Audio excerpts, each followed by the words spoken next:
Hi guys, welcome to my Halloween special video and happy Halloween. I wanted to take the opportunity this Halloween to create a fun themed journal, and I really wanted to try making a journal that had an eerie feel to it. So I didn't want to make anything that was necessarily too dark, more so just something that felt a little bit mysterious and slightly creepy to look at. I decided to film some of the process so that you guys could watch me put it together.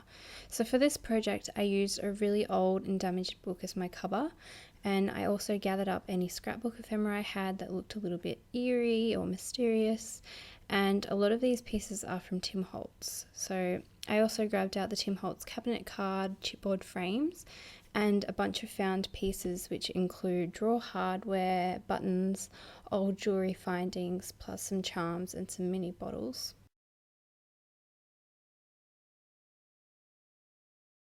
I grabbed out 10 sheets of patterned scrapbook paper and 10 sheets of plain paper, which includes craft sheets and some recycled packaging. And all of these papers will be stained later to look nice and old and grungy. I also scoured Pinterest for some free Halloween printables, and I found some really amazing images, so I'll link all of the websites below. So first of all, I started decorating the cover of the book. I used some distress ink in charcoal to ink up the book a bit and make it look darker and distressed. I really wanted some of the original blue colour to still be seen, and also some of the original aging of the cover. So I kept it pretty light, and then next I took some washi tape to mark out the spine and I painted it in with black paint.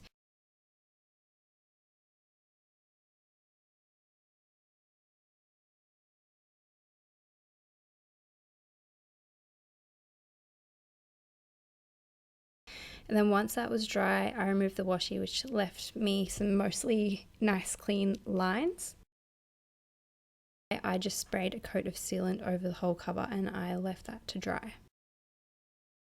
So once that was dry properly, I came back to decorate the cover and I played around with a few pieces until I found a design that I liked. I used the back side of one of the Tim Holtz playing cards inside one of the chipboard frames, and then I decorated over that with some metal pieces, including some vintage drawer, hardware, and a broken souvenir spoon. And then I added a few buttons on top, and I used some gold gilding wax paste just with my finger to make the colours match a little bit better.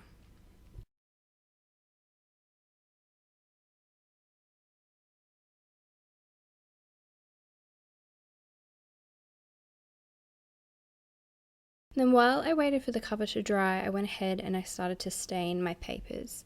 And I just wanted everything to look super dark and grungy, so I put a few spoons of coffee into a mug with boiling water and then a few tea bags in there. And then I just used the tea bags like a brush or like a sponge to sort of paint over all of the sheets back and front. And this gives the paper a more concentrated stain. And then coming back to the cover, I decided to use a stencil and some more of that gold gilding paste to decorate the spine a little bit more.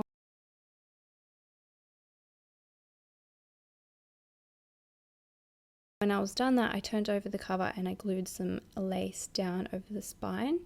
So this is going to make the edges look more finished there next to the spine, and it's also going to help to reinforce it a little bit more. I was going to add some new patterned papers to line the inside cover, but I decided to just embrace the original distressed papers, and so I just re-glued the edges where I needed.